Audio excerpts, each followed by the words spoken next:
Welcome to Not This, Not That, where we push our boundaries of understanding and perception. I am your host, Rev Patricia Cagganello, and I invite you to join me as we open to the possibility that things may not be exactly as you believe, as you've been told, that there could be more, that in our collective consciousness is the potential for the all. You can find Not This, Not That on sacredstoriesmedia.com and on iTunes and all streaming services on the Sacred Stories podcast. Today we are speaking with best-selling author, master teacher, and spiritual visionary, Derek Rydall, on what Derek calls the abundance principle. So welcome, Derek Rydall, to Not This, Not That. Oh, thank you. It's my honor and pleasure to be here. Yeah, I'm super excited to have you because I follow your work, and what I love about the work that you do is that you really are taking some very deep spiritual concepts, constructs, and you're not only explaining them, but then you're able to bring them into the practical world and how we can use them with an understanding to actually improve our lives. Yes. Yeah, absolutely. That's my joy. Yeah, so that's kind of how I want to frame this conversation today. That's what I think is super important. I want us to really give our audience a really great understanding of what you term the abundance principle and then applications for it. So you say that the abundance principle sets you free from the belief that outer conditions determine your life. That's incredible. Can you expand on that a little? Yeah, well, as I talk about in my other book, Emergence, around how that principle revealed itself, I almost died, almost drowned, and in a moment of basically just the last moment before I almost drowned, I had an epiphany, an opening, and saw that everything, the whole model of how we improve our life and ourself was backwards. That life doesn't happen to us, it happens through us, it comes from us. Just like the oak is already in the acorn, and the acorn doesn't go out and get an oak, but when the conditions are right, it lets the oak out of its own being. So that's what sort of spawned, really reversed the whole course of my life. And then at some point, and we can certainly talk more about that because it's all connected, but at some point in this journey, there was a moment in my life where I had run out of money. I had, bill collectors calling, and I was on the verge of being evicted. And I was in my apartment, really, really angry at life, the universe, God, whatever. And I, in this moment of surrender, I had this realization that I had been, basically the voice said, pretty much, thou shalt have no other gods before me. I thought to expected to see Charlton Heston holding a big tablet, but it basically showed me that I'd put my faith in outer sources, that I'd made my savings account and other people my source. And it said, whenever you make anything outside of you your source of safety, security, support, supply, the universe is set up to fail you so that you come back home again to where the real source is within you. and I learned in a deeper way than I had ever imagined up to that point that really, really, truly, the key is not to lean on resources, but to learn how to lean on the source within us, the very mechanism that is able to generate anything out of seeming nothing. And as I went deeper into that journey, obviously the Big Bang, that thing that manifested and created all of the universe came out of nothing or no thing. And that all the stuff comes from non-stuff, that same mechanism of being really independent of circumstances, that this creative intelligence and capacity really is designed to manifest and create and generate everything you need out of seeming nothing. And of course, the nothing, the no thing, is really our consciousness. And scientists call it the quantum field, but some of them are bold enough to say consciousness. And as I began to really lean on that invisible mechanism, on that invisible source, similar to the way the fruit tree is, the fruit of the tree is not the wealth of the tree. It's that invisible ability that it has to turn the raw soil into the sap and the blossom and the fruit, seemingly, again, out of nothing. And as I began to practice that, learning to lean more on that invisible place, I had opportunities and abundance and things began to show up that I hadn't necessarily earned or struggled for or attracted. And I began to learn and develop the practice to not look to my bank account to determine how much I have, not look to the economy to determine what was possible, and not look to any condition. And that in fact, conditions are just effects. They're, it's kind of like the wake of a boat. The wake of the boat is the evidence the boat's been there. Our conditions are the evidence that a thinker has been there. But just as the wake is not driving the boat, it's the individual currently exerting energy and steering it. Likewise, our conditions are not at all determining our future or determining what we can do, be, have, or create. It is the energy we're circulating and generating in the direction in which we're circulating that. That alone is what is determining what's manifesting in our life. So that was, and again, as I practiced it, I proved it over and over and over again in many, many conditions where there was no way I should have been able to have or do or afford or create a specific thing. And then, of course, I took it out and began to practice it with people all over the world, and they started getting the same results. So that's the first piece of it. I call it the great reversal, that the real understanding that all of life, whatever we want to come into our experience, has to come out of us. So Derek, thank you for bringing attention to the nothingness, right? Or the which is actually where everything is, right? So let's just kind of just expand on that a little bit, because I like to think of it as a shift in our awareness that we are immersed in everything at all times. We're just simply not necessarily aware of it, right? And it simply is that shift. Then, so thank you for calling the nothingness the consciousness, right? Or the quantum field. Yeah. And let's just talk about that just a tiny bit more, because I still think that people go, okay, but I'm not sure what I do with that. So what does that mean to you really personally? How do you, when you think of it, when you be it, let me just say this, okay? I'm just going to go really deep, because that's where I like to swim, is in the deep water.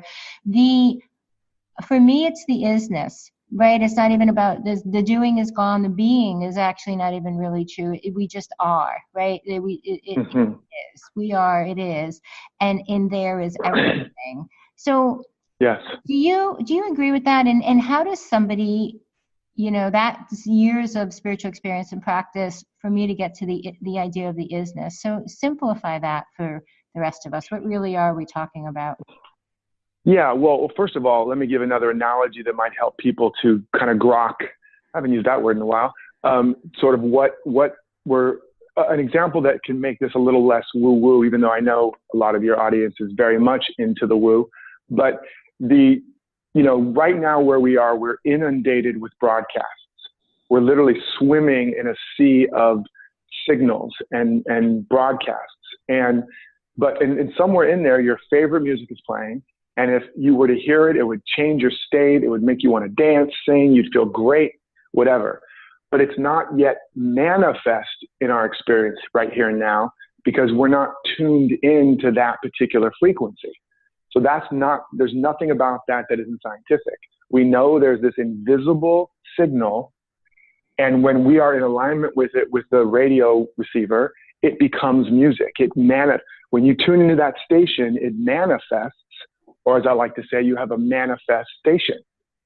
And that particular song, that music wasn't in the future. You didn't have to go get it. You didn't have to wait for it. It wasn't down the street. You didn't have to go take your radio to some location to pick it up. It's broadcasting right here, but it's invisible, intangible, and currently only potential, but it's fully present. And that's true with every other quality of life. The beat of abundance, the symphony of success, the rhythm of joy, all of that is playing, is broadcasting right now.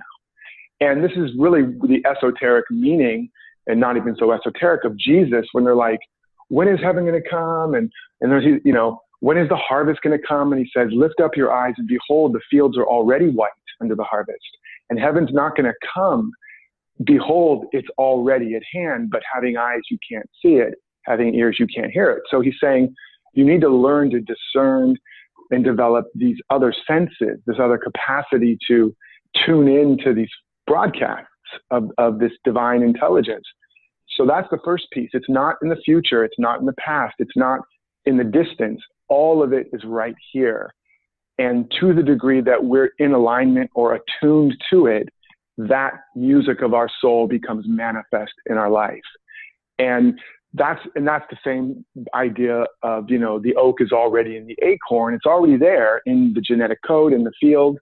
But the conditions have to be congruent with the seed pattern.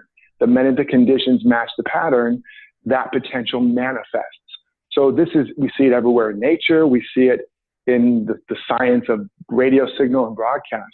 So I'm saying all that for people to really get that this isn't really quite that much of a leap. The challenge, of course, which I think you're asking is, okay, great. It's all here. It's all broadcasting. But how do I specifically and practically access it and activate it so that it becomes not just potential, but actualization in my life? And the key is what I call the 4 quadrants or the 4 pillars of your potential. And when these 4 pillars are erect, then it manifests. And that is the habits of thinking, the habits of feeling, the habits of being, and the habits of doing. In other words, your vision for your life, whether it's wealth, health, abundance, love, etc., is made up of those 4 qualities or habits. So in other words, if you were living the life you really, really want, and you could really imagine it, there would be certain mental habits that would be part of that life. You know, perhaps instead of looking for what's missing, your mental habit would be looking for what's there.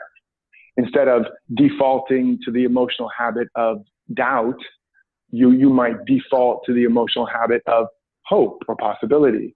Instead of being withholding, you might be more generous and giving. And instead of just waiting for opportunities before you begin to, you know, exercise or write or create or do your thing, you would be doing those things in a habitual way. So when you reverse engineer those 4 parts of your vision, you discover, I don't have to wait for anything to change. I can start practicing and activating these mental, emotional, physical habits. And as those literally do become habits, it changes your character. And character determines your destiny, not conditions. This is why Confucius said all habits are alike. I mean, all men are alike. It is their habits that make the difference. So that's what we're doing. You know, as we see the life we want to live and we reverse engineer those core qualities and begin living them today and practicing them and leaning into them and living from them, they eventually embody and that literally changes our frequency. And that becomes a frequency that is in integrity or attuned to that vision. And then suddenly we're available to new ideas, new opportunities, new possibilities, new energy. And that's what determines the manifest experience we have. So that's in a quick nutshell, the practical steps, which I walk people through in the book, The Abundance Project, and how to really come into alignment. And this is not merely semantics. It's everything. Your life, the destiny of your life, everything you want is right here, as we've been saying, but it can only become manifest to the extent that you are mentally, emotionally, spiritually, energetically congruent with it or in integrity with it. And the greatest news about that is that's 100% in your control. It has nothing to do with what anybody else says or thinks or does, or the conditions you face. When you are in integrity with that principle, it must manifest. It's like the law of emergence in the soil. You plant the seed, you water it, cultivate the right conditions to match the pattern of the seed. The law of emergence can't say, well, I'm sorry, seed, you come from a long line of seeds that never amounted to much, or you've been unplanted for a long time. I'm sorry, I can't grow you. It's principle. It's not personal. So when you understand the principle as we're talking about it, and you learn how to practically align with it through your mental, emotional, spiritual, physical practices, it must manifest the next stage of your potential. So first of all, shout out to Manifest Station, tuning in to the Manifest Station. I absolutely love that. And what I love about that is that I can just think of that and immediately be where you just took us. You know what I mean? Without having to remember, right? So tuning in to the Manifest Station is awesome. And I think a super huge takeaway for myself and for our audience to bring us right to this place. I appreciate you talking about the 4 pillars, right? Your book, The Abundance Project, is a tremendous book. I'm excited that you are sharing this information, and I know you have a program that we'll be talking about shortly also that goes along with your book. Something I want to ask you, though, because what you were saying, and I love the idea, too, of that the seed cannot not grow. The soil cannot say, I'm not going to, based on, previous seeds, I'm not going to have you grow, right? So taking out, it's principle, not personal. Also love that, because I think that a lot of people get stuck in the personal of it or the story of it and what they're told, right? So we get stuck in the story. Yeah. The question I have for you, though, is how does somebody actually really know what they really want? Because I feel, right, that many people, they're thinking they want something or they're chasing something.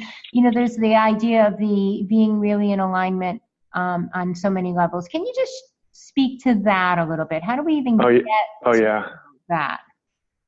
Yeah, I mean, it's one of my favorite questions. It's one of the most often, asked.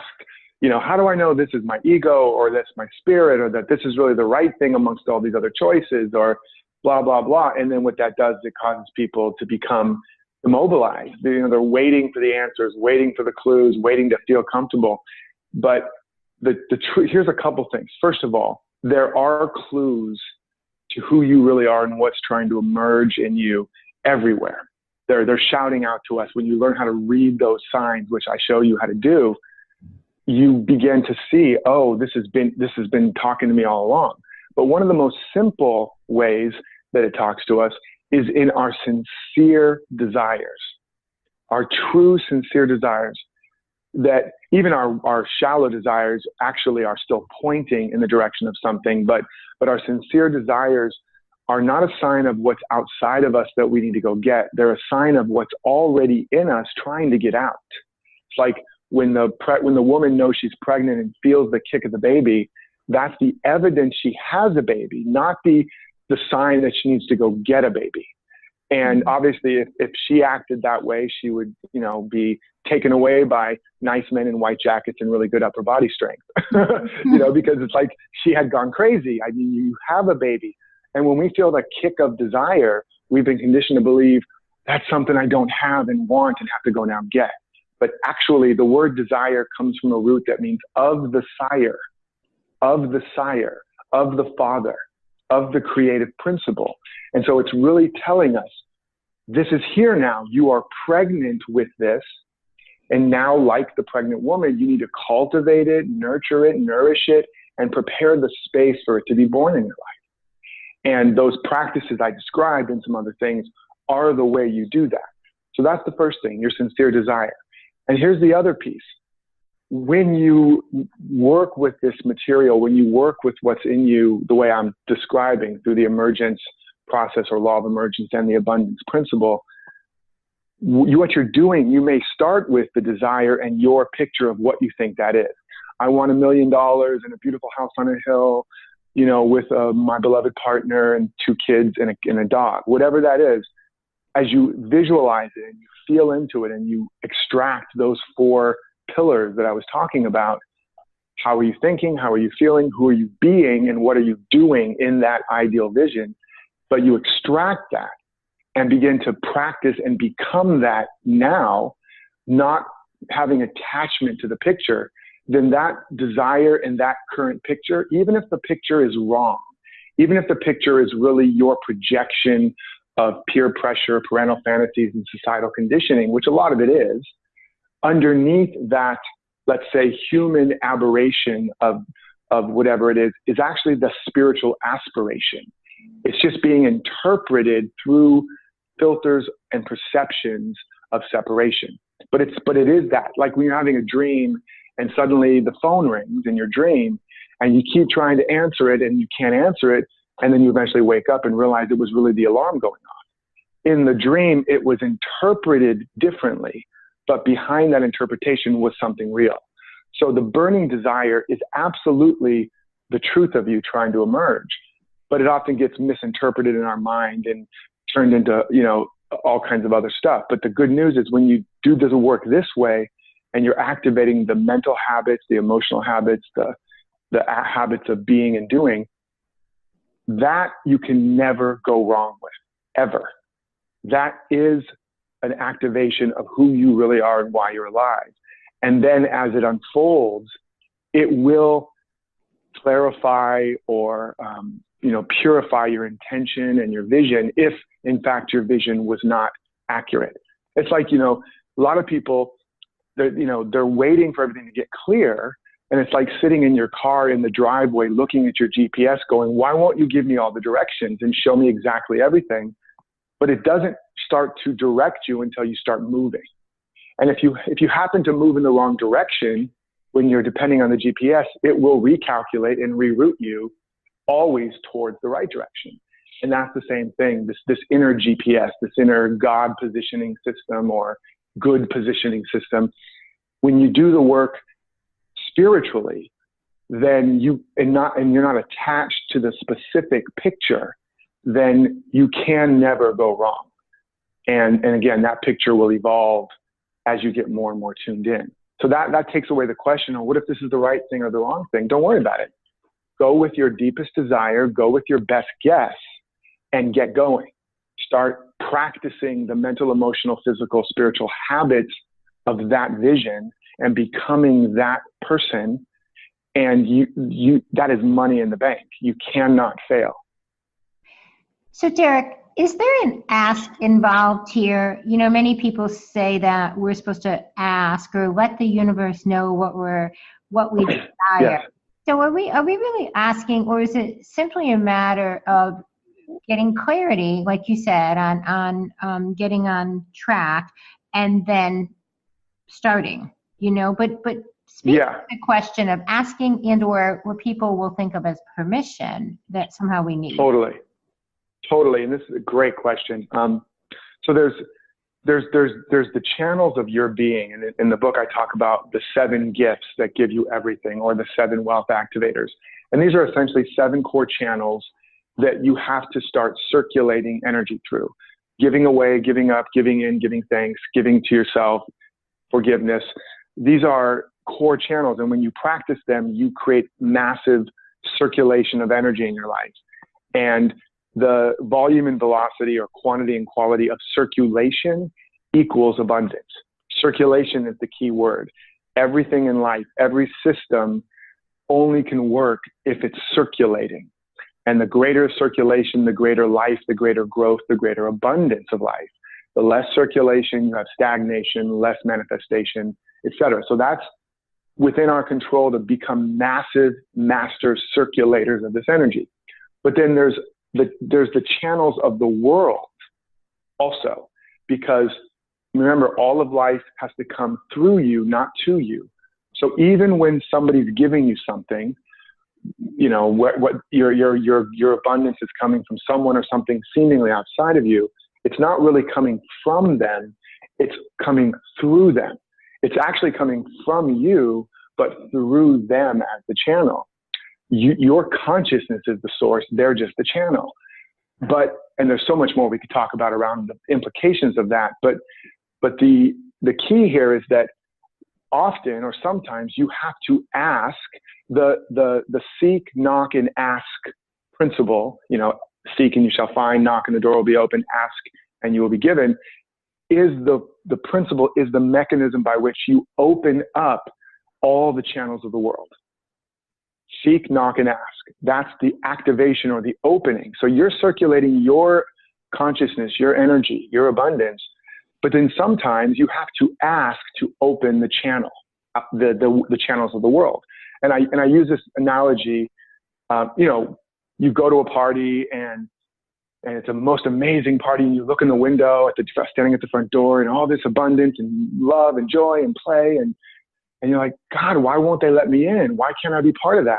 And you stand there and you look in the window and you get more and more frustrated or sad. And eventually you walk away. But there's one missing piece. You never knocked. You never knocked. And so the door couldn't be open.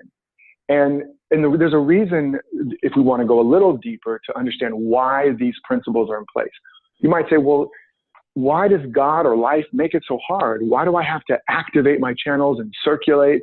And why do I have to ask to open the channels of the world? And it's because the abundance is infinite. It's infinite. There's infinite joy, infinite love, infinite life, infinite creativity.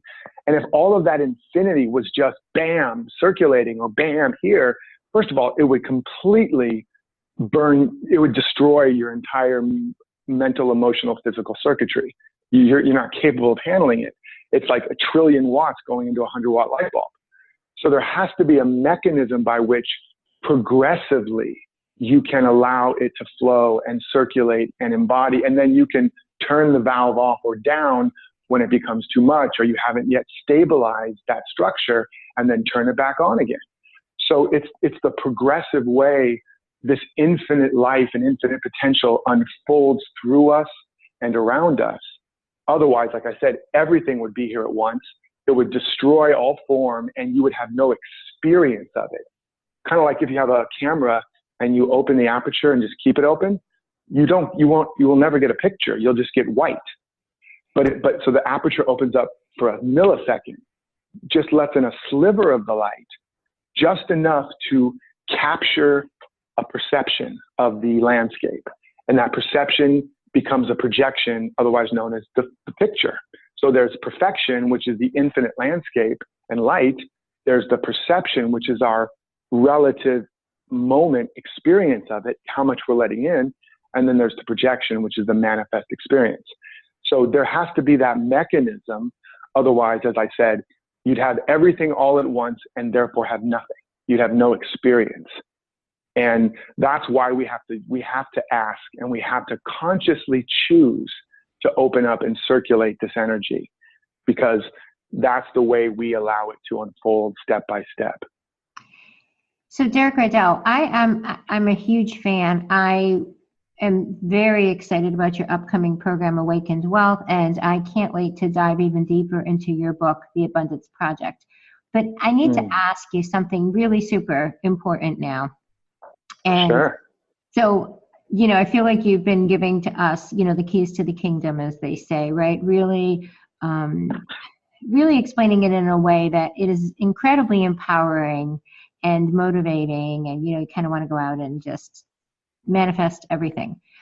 But I need you to make it a little warm and fuzzy for me now, though, because their physical experience, the physicality, the human experience, especially how we have all grown up, is with the strong desire to feel that we're part of something greater, or something greater kind of has our back.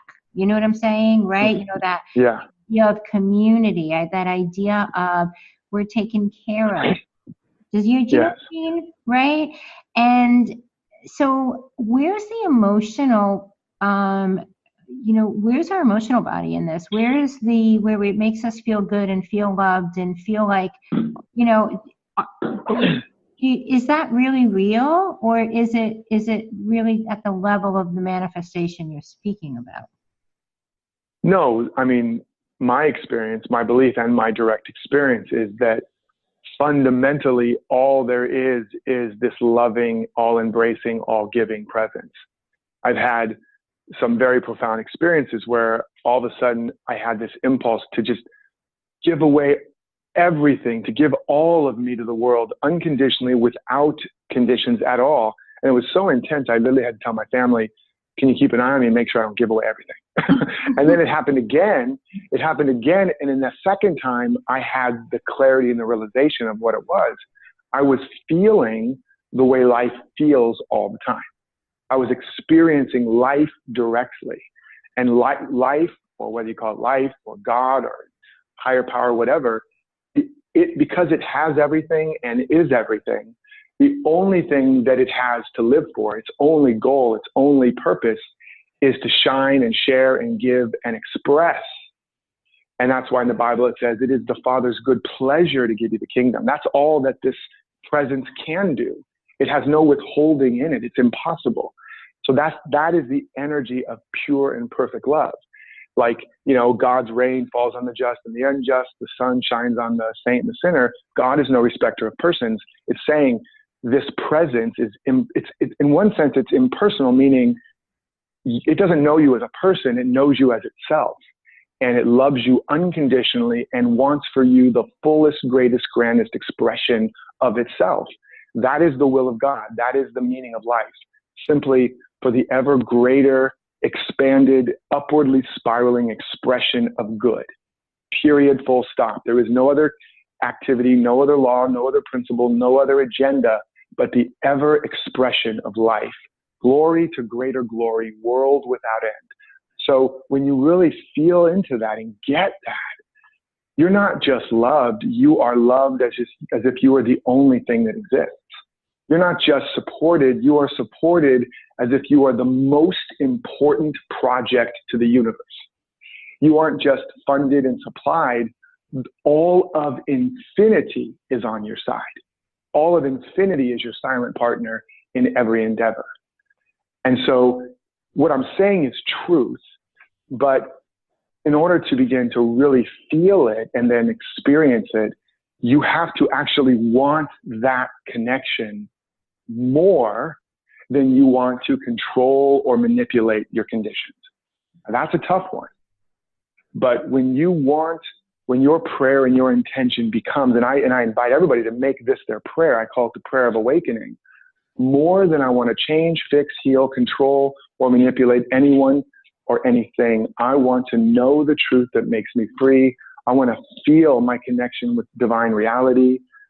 When that becomes your intention, you are now creating the conditions that are in integrity with the station KGOD. And now the music of your soul can really begin to play. You tune out of KLACK, KLAC, and tune into KRICH, K-Rich. It's all there. All of the good is playing. But it does require your conscious intention and your deep desire. And eventually, as that becomes, like I said, subjectified, you are now available to this inspired word, this inspired energy, this love, this support, moments where you're just like, oh. I remember once having this glimpse while I was meditating where I literally had the experience that there was only me and God in the universe, and not in the separation-y sense, but just like, I am the Son of God. I am God's only one. I am so loved and so supported. All of this was made for me. And it wasn't an ego thing. It was a realization of the truth, the way the universe sees us, the way it holds us, the value we have to it. It's immeasurable. And I'll say one final piece about that. For any of you that are parents, you have this feeling toward your children that is a love that is not really of this world. And it's profound. You would give your life for them. And that feeling tone is but the tiniest, minutest experience of the way God or life feels about you. That's how much, infinitely greater than that, is life's desire for you to have everything and be everything that allows you to live life to the fullest. And so, again, it takes practice, it takes intention, it takes desire. And as that happens, you'll begin to touch upon that. And the other I will say one last thing, from a very, very practical standpoint, just practicing the mental, emotional, physical habits, as we've been talking about, that are congruent with in other words, if you were a person that knew all of life was for you, if you were a person that believed all of your needs were abundantly fulfilled always, if you were that, how would you think? How would you feel? Who would you be? And what would you do? And as you practice that today, versus waiting to have that experience, you will, again, create the inner conditions that make you a candidate for this kind of insight, this kind of awareness, and ultimately to really begin to walk through the world just resting in the everlasting arms of the divine. It'll become real to you, but you can practice it at the level you're at by these particular practices that we've been talking about, and sort of step your way into that experience or into that feeling. So we're operating within or enveloped within unconditional love at all times. Yes. Operating in it. Here's another important piece. We're operating in it. We're enveloped in it. And we literally are the way it expresses itself as individual being. Like the ray of the sun, the branch of a tree, the wave of an ocean. These aren't separate. This is the way the tree expresses, or the sun, or the ocean. And so we are the way love is showing up.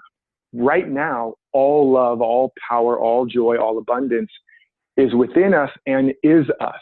You know, the wooden table isn't merely, it is the way the wood is expressing. So you are the form of God and of life and of love in individual expression. And the other distinction is, just as the sun is not on its way to the sun, and the branch isn't on its way to the tree, and the wave isn't on its way to the ocean, you're not on your way to anything. You're not on your way to God, or, you know, on your way back to heaven, or on your way to health, wealth, and abundance.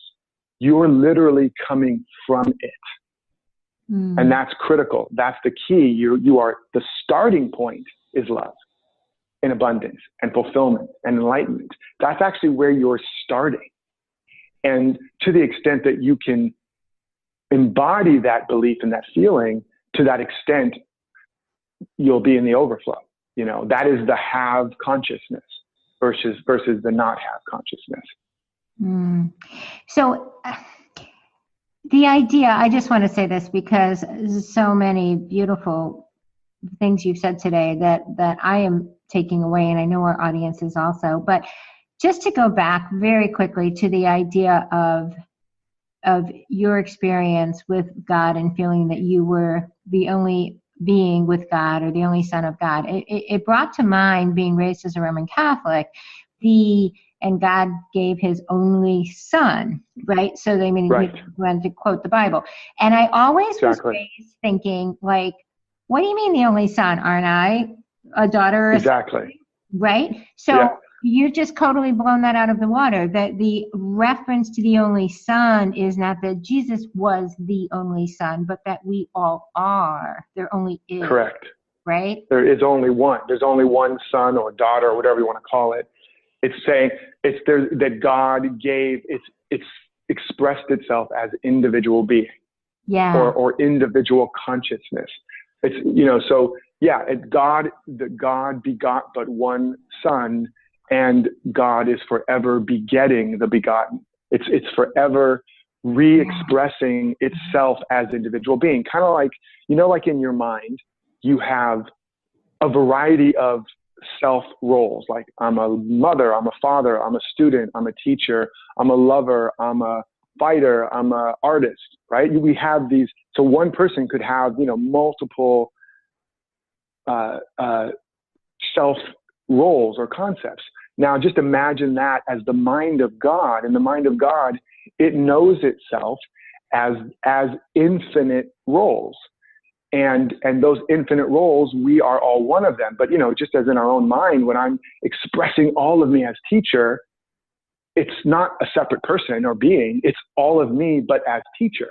When I'm expressing all of me as father, it's not a separate being. It's all of I am as father. And so God, or life, is expressing all of itself as Derek, as Bob, as Karen, as Ed, as whoever. That is an idea in the mind of God. You are the way God is knowing itself in all of its totality, but in a totally unique, unprecedented, and unrepeatable way. Wow, Derek Rydall, this is an incredible conversation. I want to thank you so very much. And I want to know the truth that sets me free is something that I will be dipping really into and saying and being that. When you said the prayer of manifestation, I received chills all over my body. I literally, if it wasn't Yes. here, I probably would have relaxed into it enough to where the tears would come, because it was so Yes. incredibly powerful. I want Yes. to know the truth that sets me free. Wow. Like, Yes. yeah, right. I mean, that is the manifestation right there. That is. It is. That's the equation. That's the magic. Then here's why, because the love and the peace and the joy and the wholeness is already done. You know, in the beginning, God, where there was the Word and there was God, and all that was made out of the Word, and it was good, and nothing was made without the Word. So it's basically saying God, or this divine intelligence, made everything that is, and it's perfect. And if God didn't make it, it doesn't exist. So all there is perfection. All there is the finished kingdom of love and abundance and wholeness and unique expressions of that called you and me. That's it, period, full stop. Mm-hmm. But because we're in contrast and illusion and polarity, we have all these relative expressions of it, and we get lost in that. So that prayer, and then we learn all these coping and control mechanisms to compensate for our experience of separation. And so that prayer of more than I want to change, fix, heal, control, manipulate anyone or anything, I just want to know the truth. Open my eyes. Let me see reality. Let me be an instrument of reality. I want that more than I want to change an appearance. When that flips, and again, this is what Jesus was teaching, Buddha was teaching it, Krishna, they're all teaching this in their own way, in their own cultural, idiomatic way. When that flips, you reconnect to the source. And now you begin to, like you said, tune into this broadcast that never goes off the air, that never changes up on you, that you can always depend on, and it more and more takes over your life. So yeah, it's powerful. And then you get to have that deep and personal experience of the presence. That is why Jesus called it Father, and others call it, Abba, and others call it, Mother, and some call it Father, Mother. It's because it really is, while it's impersonal in the sense that it doesn't know anything about your personal issues, it's very personal in the sense that it's your very nature, it's your very essence. So it's wonderful. It is absolutely incredible. Derek Rydall, thank you so very much. And please tell our audience where they can find out more about you, your book, your program. Share with them your information, please. Absolutely. Well, of course, if you want to get a copy of The Abundance Project, my new book, you can and get over $1,200 in bonuses, including coaching and supports and other programs. Go to www.theabundanceprojectbook.com. That's theabundanceprojectbook.com.